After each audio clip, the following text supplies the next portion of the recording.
¿Qué tal? ¿Cómo les va? Bienvenidos a una edición más de Info Federal por Telemax. Estamos de lunes a viernes, de 8 a 10 de la mañana. Bienvenidos nuevamente. Hola Fabián, ¿cómo estás? Muy buenos días para vos, buenos días para toda la gente que está allí del otro lado, ya desde tempranito, y también buenos días a todo nuestro equipo detrás de cámara. Un día que la verdad me parece que aflojó un poquito el frío por esta zona, por la humedad. No tenemos viento. La humedad, y también hay una humedad por ahí, alguna lluvia desprevenida nos agarró, Ayer, ¿no? a la tardecita, noche, venía a laburar, precisamente estamos hablando del sur de Entre Ríos, hacemos la aclaración. Sí, unas gotas cayeron, no muchas, pero cayeron. Parecía que sí, íbamos a tener un pequeño chaparrón, pero no pasó absolutamente nada. Solamente se había algunos densos nubarrones dando vueltas, pero bueno, son las cosas que tiene el clima, ¿no? Que tiene el invierno, pero y frío. Finalmente lo del agua-nieve no se concretó. Se dice que esta semana, por lo menos en esta parte del país, vamos a tener una ola polar, por llamarlo de alguna manera. Me parece un poco exagerado hablar de polar, ¿no? Pero no, sí, ola polar sí, porque se mantuvo durante varios días temperaturas bajo cero. Y mira cómo estoy en la garganta. Claro, temperaturas bajo cero, pero ya la que viene va a estar mejor, un poquito más agradable, siempre sabiendo que estamos en esta temporada de invierno que muchos disfrutan, Fabián. Sí, yo a medias, la verdad que no disfruto mucho, porque uno que trabaja al aire libre o aquel albañil que tiene que estar ni hablar, al aire libre o aunque esté dentro de una casa sin calefacción y demás, te lo regalo. También en verano es complejo, no todo el que trabaja al aire libre tiene esta problemática, pero me parece que el frío se siente más que el calor, ya no sabes qué ponerte, pero y en verano también. Bueno, varias quejas de las instituciones que representan el campo, las entidades, las gremiales, como le dicen los amigos uruguayos, por el tema de las retenciones. Mañana habrá una reunión de la Mesa de Enlace Nacional con el gobernador Frigerio en la provincia de Entre Ríos, y también la Mesa de Enlace de Entre Ríos estará presente, así que seguramente mañana estemos allí y quizás podamos hacer algún móvil, alguna información, ver qué es lo que pasa, porque tenemos un horario nosotros que por ahí no suceden, digamos, muchas cosas, reuniones y demás, siempre son después de las 9, de las 10, pero al menos en la previa vamos a estar, y si podemos, por ahí podemos conversar con algunos de los protagonistas. Por ahí mucho malestar por el tema de las retenciones, particularmente en lo que tiene que ver con la soja, que volvería al 30%. Bueno, ese va a ser uno de los temas que vamos a tratar en el día de la fecha, en este jueves, ya 26 de junio, se nos está yendo la mitad del año.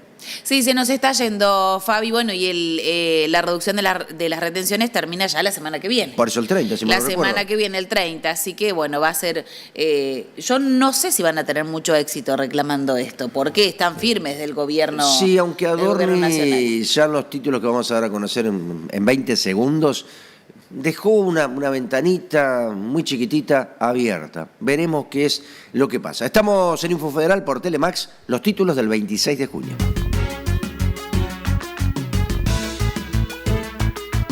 Retenciones, Adorni se refirió al pedido del campo para que no vuelvan a aumentar las alícuotas y dejó una puerta abierta. Todavía no hay ninguna determinación, dijo el vocero presidencial, consultado sobre la expectativa del sector para que no se regrese al esquema anterior de mayores derechos de exportación.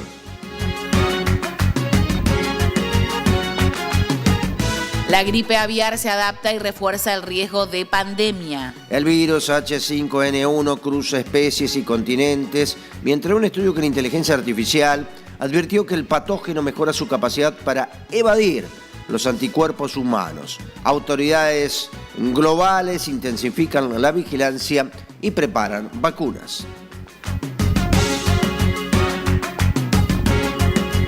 Insumos estratégicos advierten que la Argentina es más cara en dólares que Brasil, Uruguay, Paraguay y Estados Unidos. Un relevamiento realizado por el LERAL de la Fundación Mediterránea muestra que de 13 productos comparados, las mayores brechas se dan en transporte de cargas, 23%, maquinaria agrícola 27%, el factor retenciones.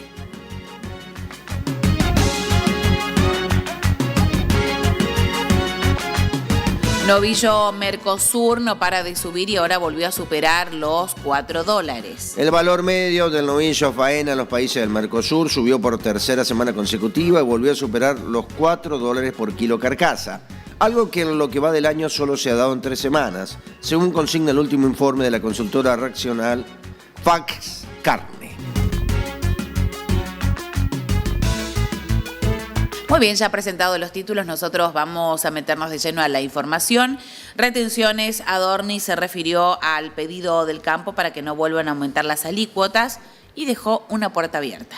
Todavía no hay ninguna determinación, dijo el vocero presidencial, consultado sobre la expectativa del sector, para que no se regrese al esquema anterior de mayores derechos de exportación. El vocero presidencial, Manuel Adorni, dijo que todavía no hay ninguna determinación sobre las retenciones ante el vencimiento, que es el 30 de junio, del fin de la rebaja temporal y el pedido del campo para que continúe ese beneficio. El ministro de Economía, Luis Caputo, ya anunció públicamente que los derechos de exportación reducidos seguirán para el trigo y la cebada. En la conferencia de prensa de ayer, el que fue electo legislador, ¿no? Recordemos a Adorni, fue consultado respecto de que la dirigencia rural tiene expectativas de que no se vuelva al esquema vigente en enero pasado. La pregunta es, ¿hay posibilidad cierta de que eso ocurra? Fue la requisitoria que le hicieron. El funcionario del gobierno, Javier Milei, apuntó, respecto de las retenciones, el esquema nunca se modificó en realidad. Lo que se hizo fue una modificación transitoria. Excepto para las economías regionales, se eliminaron derechos de exportación que quedaban, lo cual es cierto. Todavía no hay ninguna determinación, en caso de que la haya la vamos a comunicar, pero todavía no hay ninguna definición al respecto. En enero pasado, tras un reclamo del agro en medio de la sequía, el Gobierno Nacional redujo los derechos de exportación del 33 al 26% para el grano de soja, del 12 al 9,5% para el trigo, la cebada, el maíz y el sorgo, y del 7 al 5,5% para el caso del girasol. Caputo ya anticipó que el trigo y la cebada seguirán con el 9,5% hasta el 31 de marzo de 2026, y en esa línea se espera un decreto que prorrogue esa alícuota. Cuando se refirió a la continuidad de los DEX para el trigo y la cebada, el ministro señaló: cabe aclarar que esta medida no se aplicará a la soja, el maíz, el girasol, el sorgo y todos sus subproductos, cuyo derecho de exportación volverá a los valores de enero. Para destacar, en los últimos días fue creciente la presión del agro en contra de las retenciones. El Distrito 4 de la Sociedad Rural Argentina, con asiento en Córdoba, lo expresó de manera contundente en un documento. El Gobierno Nacional deja trascender que el decreto que transitoriamente redujo las retenciones expirará el próximo 30 de junio, poniendo fin al exiguo y mediocre alivio fiscal que rigió durante estos meses. Mientras tanto, el agro sigue esperando decisiones de fondo que de una vez por todas atiendan los graves problemas de competitividad, inconvenientes cuya raíz principal son los famosos derechos de exportación conocidos como DEX. En un reporte, la Fundación Agropecuaria para el Desarrollo de Argentina, FADA, alertó sobre el peso de los impuestos en el campo. Dijo que más del 63% de lo que queda al productor es para pagar los distintos tributos. Hablamos de la gripe aviar que se adapta y refuerza el riesgo de pandemia. El virus, conocido como H5N1, cruza especies y continentes, mientras un estudio con inteligencia artificial advirtió que el patógeno mejora su capacidad para evadir los anticuerpos humanos. Autoridades globales intensifican la vigilancia y preparan vacunas. La gripe aviar se expande por el mundo, traspasando fronteras y barreras entre especies, lo que mantiene en la alerta a científicos y autoridades sanitarias. El virus H5N1 de alta patogenicidad, en su variante clado 2.3.44b, fue detectado en aves, mamíferos e incluso humanos en 5 continentes, con focos recientes en granjas de Brasil, vacas lecheras de Estados Unidos, fauna silvestre en Europa, Asia y África. Estas entidades intensificaron la vigilancia, desplegaron vacunas prepandémicas y emitieron advertencias sobre el riesgo creciente de una futura pandemia. En este contexto, Estados Unidos se posiciona como uno de los países más afectados, con 70 personas afectadas por esto y una persona lamentablemente fallecida hasta junio del 2025. Un reciente análisis de la Universidad de Carolina del Norte en Charlotte, basado en inteligencia artificial, reveló que el virus está perfeccionando sus mecanismos para escapar a la respuesta inmunitaria humana. Ante esta evolución del virus, varios países comenzaron a reforzar sus estrategias de prevención. Estados Unidos autorizó distintas vacunas contra la cepa H5N1 y la Agencia Europea de Medicamentos aprobó otras fórmulas para diversas variantes. Por ahora, la inmunización está dirigida a poblaciones de riesgo, con Finlandia como único país que aplica vacunación activa y Canadá y Estados Unidos almacenando dosis para uso futuro. Ahora vamos a otro tema. Insumos estratégicos advierten que la Argentina es más cara en dólares que Brasil, Uruguay, Paraguay y Estados Unidos. De 13 productos comparados, las mayores brechas se dan en transporte de cargas, 23%, y maquinaria agrícola, 27%, el factor retenciones. Un relevamiento realizado por el LERAL de la Fundación Mediterránea muestra que la mayoría de los insumos de producción registran en el país precios un poco más altos en dólares que en Brasil, Paraguay, Uruguay y Estados Unidos. Los investigadores Franco Artuso y Tobías Lucero, que subrayan la distorsión que provocan impuestos provinciales y tasas municipales, también advierten que no hay que perder de vista que el principal problema de la competitividad del sector agropecuario se encuentra por el lado de los ingresos y no de los costos, porque los productores enfrentan retenciones que reducen la forma directa del precio efectivo que reciben por sus productos, lo que no pasa en los países con los que se realizó la comparación. El 30 de este mes, según vienen confirmando funcionarios del Gobierno Nacional, terminará la rebaja de retenciones que rige desde fines de enero. La expectativa del sector era una prórroga, ya que los precios internacionales no mejoraron y los insumos están más caros. El relevamiento muestra que, salvo excepciones, no hay grandes brechas entre los precios que se pagan aquí en la Argentina con relación al promedio de los otros 4 países. Los fertilizantes son 3,3% promedio más caros a nivel local, los herbicidas 7,8%, los fungicidas 1,4% y los combustibles gasoil grado 2 11%. La diferencia crece fuerte en transporte de carga, flete granario por camión, de 400 kilómetros, rubro en el que la Argentina es 23% más cara en promedio, con una tarifa de $35,7 por tonelada de kilómetro, y maquinaria agrícola, particularmente en tractores, con un gap del 27%, mientras que en las cosechadoras la brecha ronda el 10%. Por caso, en fertilizantes, la tonelada del sulfato amonio se paga unos $450 a nivel local, solo por debajo de Estados Unidos, y la de superfosfato triple también a $450. Queda más barata que en Estados Unidos y Brasil. En fertilizantes, la tonelada de fosfato diamónico DAP cuesta $870 en la Argentina, solo en Paraguay es más cara. Novillos, Mercosur no para de subir y ahora volvió a superar los $4. El valor medio del novillo a faena en los países del Mercosur subió por tercera semana consecutiva y volvió a superar los $4 por kilo carcasa, algo que en lo que va del año solo se ha dado en 3 semanas, según consigna el último informe de la consultora regional Faxcarne. El índice, precisamente, el novillo Mercosur, aumentó 4 centavos en la semana a 4,02 el kilo carcasa. En Uruguay, el mercado del ganado a faena se mantiene firme y sostenido, aunque la fuerte tendencia alcista que predominó en las últimas semanas parece comenzar a dejarle espacio a un nuevo equilibrio en los actuales niveles de precios. El novillo de exportación se mantuvo esta semana en $5. En Brasil, los precios de los vacunos a faena moderaron la tendencia alcista de las 2 semanas anteriores.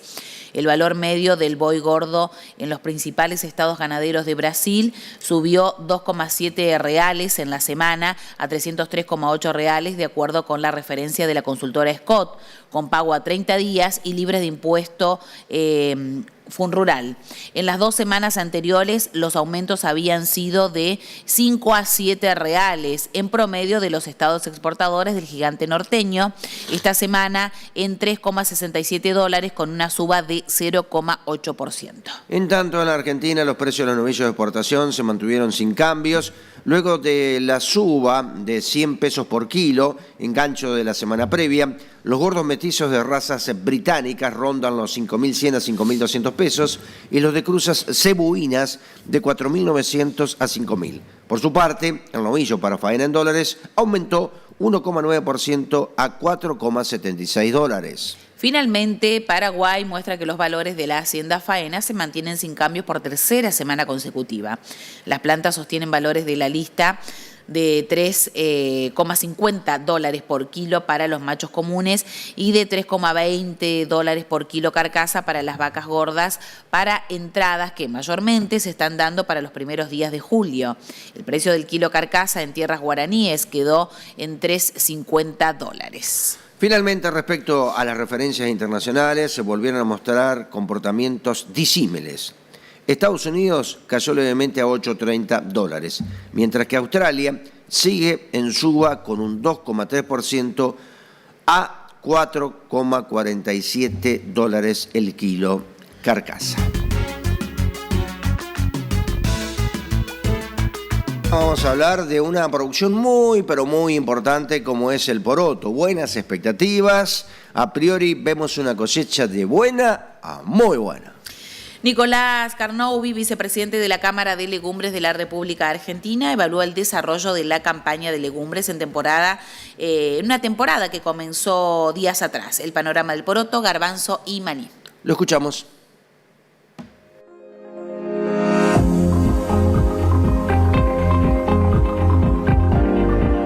Bueno, Nicolás Carnoubi, el ámbito ideal para hablar de especialidades, hablar de legumbres, hablar de maní. ¿Cómo están evaluando ustedes esta campaña en general? Bueno, en lo que sea legumbres, la campaña recién está comenzando con el poroto. Se comenzó a cortar algunos lotes hace 15 días. Es difícil ahora hacer una evaluación general, pero por lo que se está viendo, vemos mucha variabilidad en cuanto a los rindes del poroto. Dependiendo la zona y dependiendo del tipo del poroto, vemos mucha variabilidad. Vemos lotes de 500 kilos y vemos lotes de 1.800 kilos. Yo creo que tiene que avanzar un poco más la trilla, que recién está comenzando, como para poder sacar conclusiones, pero a priori vemos que va a ser una cosecha buena, muy buena, si Dios quiere, y muy diferente a los últimos años, que venía siendo un desastre. La cosecha el año pasado, la cosecha más baja, digamos, en términos de rindes de lo que se vio desde el 2013, que se perdió la cosecha. El año anterior también fue una mala cosecha, o sea que creo que la Argentina puede volver a cosechas más normales y recuperar los mercados. El garbanzo tuvimos una cosecha bastante buena, digamos, cuando se empezó a cosechar el garbanzo a fines del año pasado, de noviembre, diciembre, fue una cosecha muy buena, teníamos un mercado bastante alentador en aquel momento y los últimos 2 meses el mercado se derrumbó muchísimo en precio como consecuencia de varias situaciones. Bueno, gracias a Dios la Argentina pudo sacar bastante garbanzo, todavía queda, pero bueno, ahora veremos, ahora hay que afrontar, digamos, yo creo que primero hay que terminar de los cultivos de lo que sería el poroto, digamos, cultivos de verano, entre comillas, ver cómo termina y ahí ver un poco qué se puede empezar a hacer con el garbanzo, que ya se va a empezar a sembrar o ya se sembró en algunas zonas, depende de la zona del país, y ver cómo va para adelante. Yo creo que agua había, humedad había, o sea que creo que la Argentina va a repetir una siembra de garbanzo como el año pasado. Estamos hablando más o menos de unas 120, 130 mil hectáreas distribuidas entre Córdoba, Tucumán y Salta, mayormente. El maní lo estamos ahora trillando, el cultivo de verano. Venimos con una cosecha realmente buena, muy buena en términos de rinde, y con un mercado que está totalmente destruido. El maní perdió precios, tuvo una reducción de precio en los últimos 6 meses de un 30%, teniendo un valor de lo más bajo que se ha visto en los últimos 8 años. Pero bueno, es un problema distinto. El maní, el precio bajó porque tiene un exceso de oferta, básicamente. El cultivo, la cosecha es muy buena, ya está, digamos, y es una cuestión de que se nivele la demanda y la oferta para el año que viene, en donde encuentre un valor que vuelva a ser rentable. El 70% del maní argentino se exporta a Europa. Básicamente Europa, desde Portugal hasta Europa del Este, pasando por todos los países, liderados obviamente por Alemania, Holanda y Reino Unido. Fuera de ese 30% se exporta a todos lados. Hay a Sudamérica, hay a Australia, hay a Medio Oriente, algo a Norte de África. El maní va a todos lados. Tiene más de 100 países a donde va el maní en Argentina.